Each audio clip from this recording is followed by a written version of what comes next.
Welkom by Stellenberg Gemeente se daaglikse oordeenkings. Ons nooi jou graag uit om saam met ons op reis te gaan as geloofsgemeenskap. Nader aan God, nader aan mekaar, om 'n verskil te maak in die wêreld en om voortdurend te vernuwe.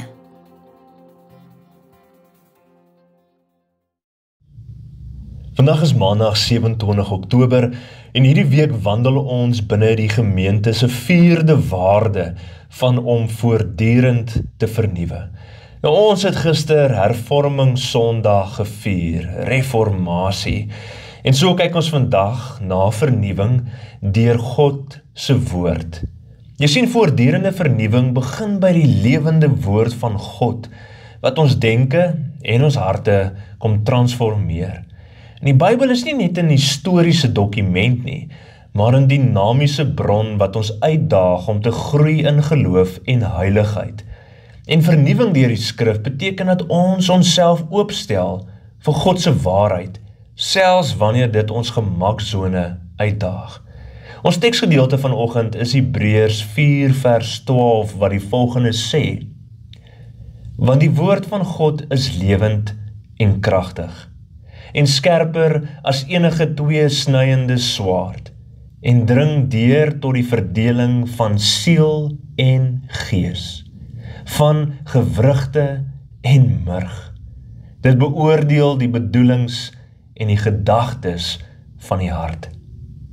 Jy sien, God se woord ontbloot ons innerlike motiewe en roep ons om in lyn met sy wil te leef. Dit is 'n voortdurende proses van selfondersoek en groei. En deur die skrif lees ons dat ons dit moet bestudeer en dit vorm ons.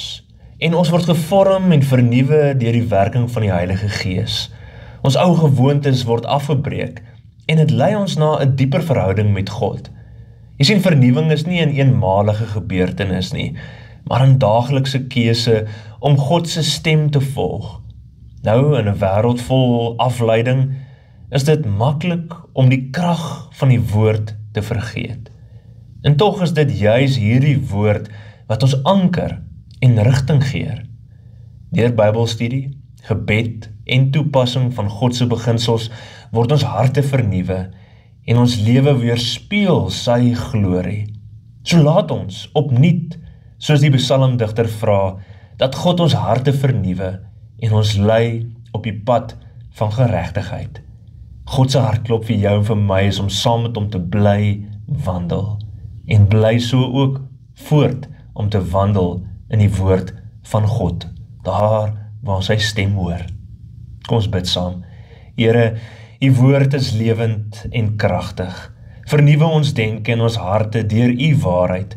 Help ons om u woord daagliks te lees en toe te pas op ons lewens, sodat ons kan groei in die geloof en in liefde. En gee ons die moed om u stem te volg, selfs wanneer dit uitdagend is. Amen.